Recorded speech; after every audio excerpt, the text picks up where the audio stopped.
จ้าได้เวลาเลยพี่น้องเส้นขาวเลยไม่เดี๋ยวเราเริ่มไปซื้อก็มีนะ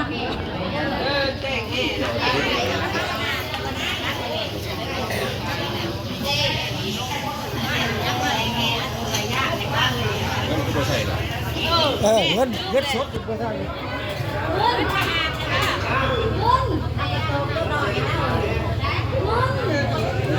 เงินมาใส่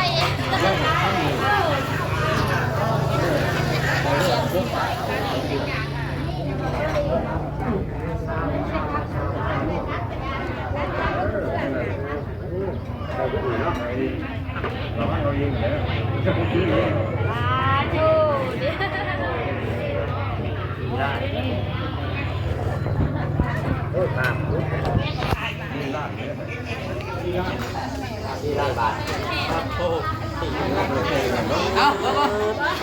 มียิง200,000เลย200,000เอาไปสัก4 ล้านแล้วยังอีกเอาจริงมันมาแก้ววางโอ้ยบ่ได้ตั้ง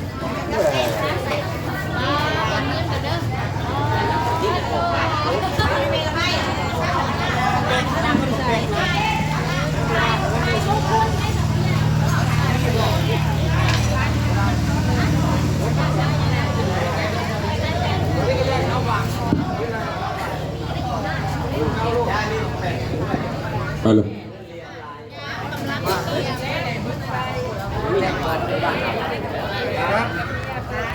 ค้อนนะทำจะต้องยัง เอาเลยที่สองเอาเลยที่2 3เอาเลยมา3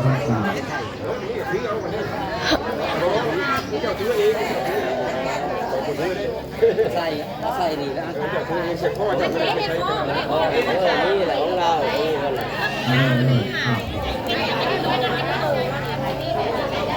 ไอ้เพื่อนพันเองนะ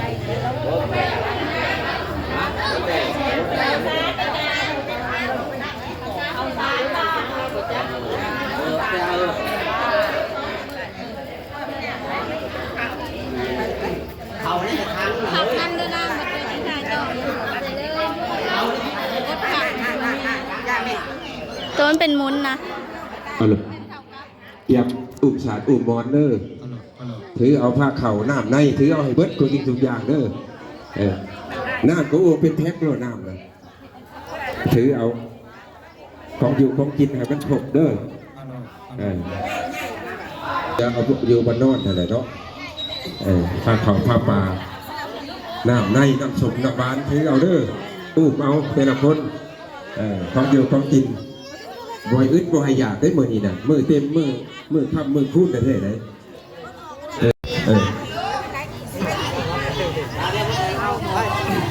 เอาปานหลังเด้อเซิร์เด้อวัตถุคนเด้อเซิร์เด้อมาเบิดไหนมาวัตถุคนเด้ยังจะได้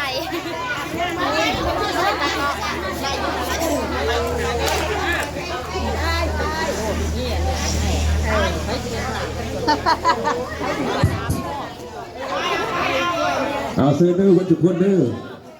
เซิร์มาวัตถุคนเด้อเวงามยามดีเด้อวันนี้เด้อมาระวังเพื่อนใหม่เพื่อนงามเกี่ยวกันลงไม่ให้เจ้าลูกไปตามที่ขาหักไหมไปเหยียบก้อนเจ้าเรือนผลิตขาหักเด้อมีเป็นของโผล่อันนี้เป็นห้องปาร์ตี้เด้อห้องนี้เด้อมันหนา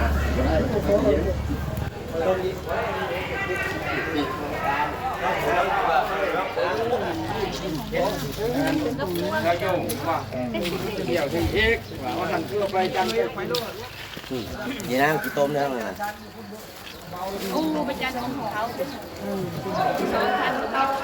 อ้อม3 เถื่อพูก จักเชื่ออ้อมเลย3 เถื่อ ข้ารถไฟประทัน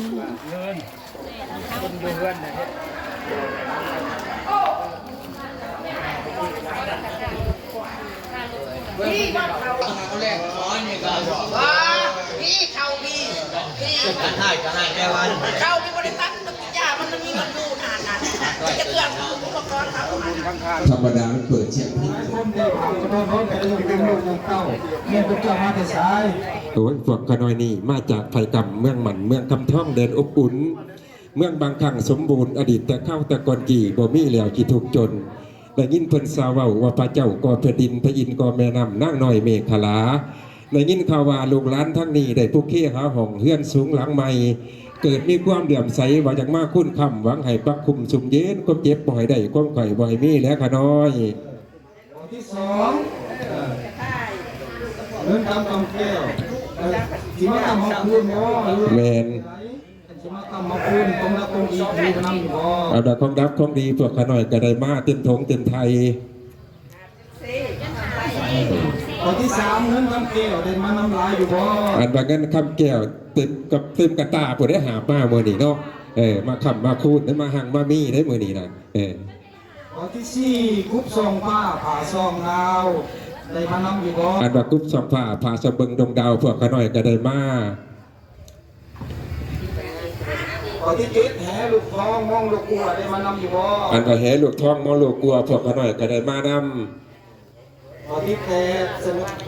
สนมเสนาอามารับใจได้มานำอยู่บ่ ำอันว่าสนมเสนาอามาตย์โอ้ยหลายเท่ๆได้ผุดบ่จักผู้หาบ่จักผู้อุ้มผู้หยังหลายเท่ๆได้ย่าเอ้ย เครื่องคำของคุณได้มานำอยู่บ่ อันว่าก็ข้ามของผู้ก็เต็มท้องผู้ขานี่แหละมีเบิดทุกสิ่งทุกอย่าง ข้อที่สิบคันสิมาคำมาคุณให้ลองเว้าซื้อเครื่องเรือนผมดูกันบ่จื้อเครื่องเรือนบ่จักของเรือนเครื่องเรือนนี่ครับคือเมื่อใดตัวนี้เนาะ แมนเอาจังว่าจะให้ผู้ขาว่าชื่อเอื้อนลังนี่ว่าทีว่าผู้ใดเป็นผู้เฮ็ดผู้ใดเป็นผู้สร้างเทวดาได้นิรมิตมาว่าทีเอาพังเด้อขน่อยสิว่าให้พังเด้อเสาต้นที่หนึ่งทั้งหนานี่ซื้อพิทักษ์ธมนางามต้นที่สองนี่ซื้อหน้าเมืองธมต้นที่สามนี่ซื้อส้มพระนครต้นที่สี่นี่ซื้อว่าเท่าขวนเมืองต้นที่ห้านี่ซื้อว่าเฮือนพระราหุลต้นที่หกนี่ซื้อว่าคุณผักขังต้นที่เจ็ดนี่ซื้อว่าบางโพยไพ่ต้นที่แปดนี่ชื่อว่าชยักมงคุณต้นที่เก้านี่ชื่อว่าตั้งใจมัน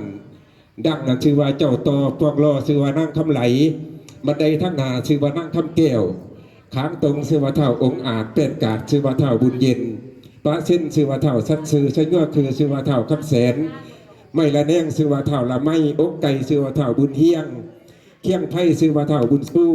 บ้านล่มชื่อว่านั่งทมเท่าก้อนเสาชื่อว่านั่งคำสู้ประตูหน้าต่างชื่อว่าทางล่มเข่าคุกมาเข่าชื่อว่าเท่าบุญหนา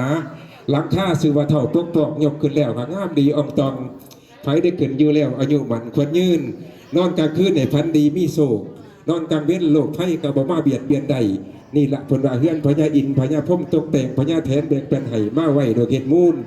มีแต่คูณกับคูณมีแต่ดีกับดีในเรื่องเศรษฐีเงินทองขับคังสร้างมาอังเต็มถุนมาเปลือกคูณเต็มแล้วเรียกลูกเต่าให้อยู่ซุมกินเย็นเคาะกระบอกให้เห็นเวทกระบอกให้ไก่มิแต่ได้กับได้มิแต่ดีกับดีนี่เลยเรื่องเศรษฐีเงินข้ามเก่ากับปุ่มเฮือนอยู่ซุมกินเย็น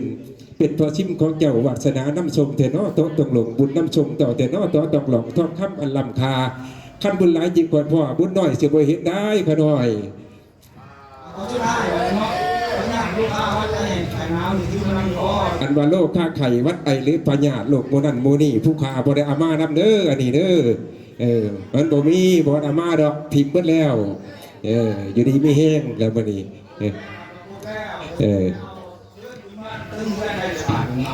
อย่าผ่าบดนะอย่าผ่าเอาบอกน้ำหลังเด้ออิติปิโสภะคะวาเมตตาญาติอาทิตย์ใสสีสวัสดีมีไสลาภูนะโมพุทธายะสวขาโตภะคะวตาธัมโมเมตตาญาติอาทิตย์ใสสีสวัสดีมีไสลาภูนะโมพุทธายะสุปฏิปันโนภะคะวะโตสาวกสังโฆเมตตาญาติอาทิตย์ใสสีสวัสดีมีไสลาโภนะโมพุทธายะหลังก่อสร้างนพราเทือนหินขอให้มีความสุขอยู่เย็นปานน้ำหลังก่อสร้างนพราเทือนหินขอให้เงินคำไหลหลังมาคือน้ำหลังก่อสร้างนพราเทือนหินข ขอให้ตีโซฟาไอปราบม่านทักทายหลังก่อสร้างนพราชเทียนหินภูมินาโคอย่าเที่ยวมาทางนี้นะนั่งลงนั่งจังหน่อยขอกำมาเมียกันใดก่อนเด้อสาธุเด้อจากผู้บันได้แก้วขาข้อทองเที่ยวถึงในถอนอย่าได้มีกำเว้นบาตีนชุนเจ้าย่ำมายิ่งไส้ขึ้นทูไทยเอาตีนไตอย่าได้เป็นบาปหายน้ำเสียนดอกต่อยต่ำย่ำมาโจรม่านขึ้นทั้งเฮือนให้เจ้าไหลในถอนให้เจ้าห้องอย่างเจ้าของบ้านให้ตื่นนอนในเด้อเจ้าแม่เอ้ยสาธุคนตีนเด้อคนตีนจะพร้อมเพื่อนเด้อเหยียบพดใหญ่นี่ก่อนเอาพดใหญ่เอาเหยียบขันหนึ่งให้เงินหมื่นไหลมาห้องเหยียบขึ้นมา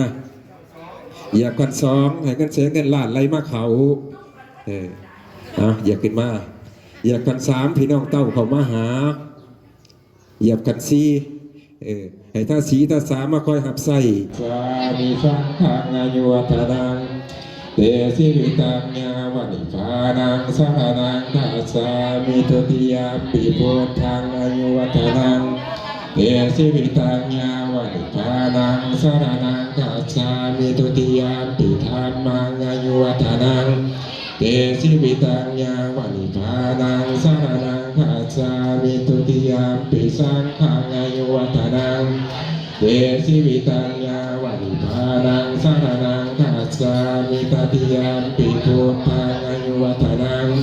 เตสิวิตังยาวันิพานังสหนังนิเกนะโกนมนุสสาคุพันตตปัญญาเทพดาสุราสุรินเอ็นทมยมมาลาสาสุนักขตาสุมังคลาอุตตมโสอุตตมโยอุตตมฤทธิโอตมนาทีสีปิลาปิตาภาพพรใสไตยางทั้งนวัตยาตะกูพร้อมกันอยู่สลอน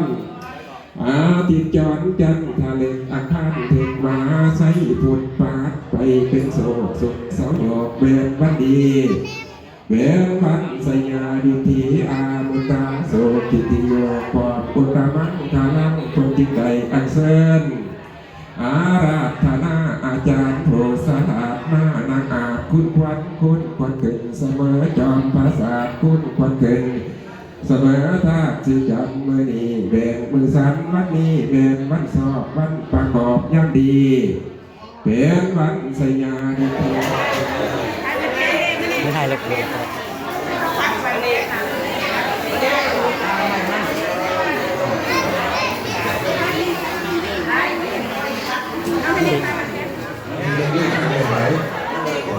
คิดรถ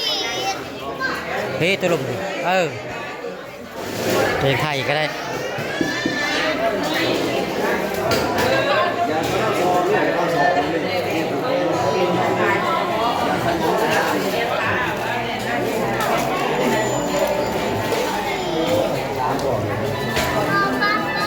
แป๊บนึงเนี่ยพอผูกแขนย้ายก่อนเลยย้ายก่อนแป๊บนึง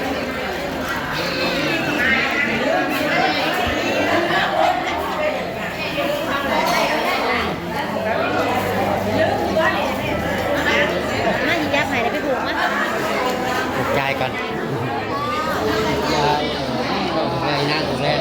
ไปโหลดมนต์เขาไปแล้วก็ไปย่อพระเขาเด้อบัดนี้มีทุกเขาบ่ไม่จับซื่อเอาจับนังกูเป็นแบบนี้เฮ็ดใหม่ให้เฮ็ด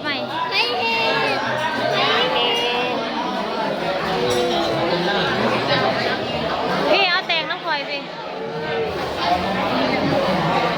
ถือไปกระเจ้านี่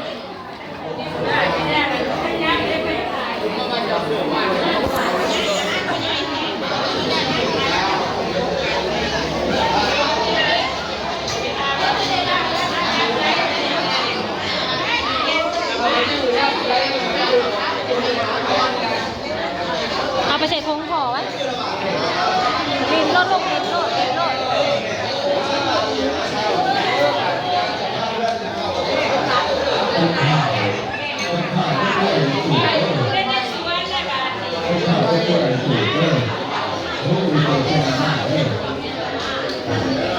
ปลูกอยู่หน้าบ้านเบิดเนาะ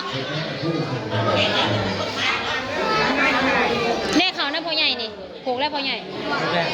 อ๋อไปสักขั้นไปผู้ไปทางผู้ไปทางย่างไปทางผู้มาอีเมล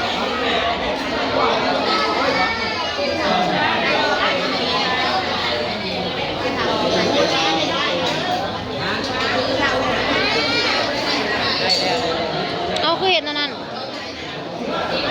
ยับเข้ามาพี่ลูกยับเข้ามาพี่ยับมาเจเจ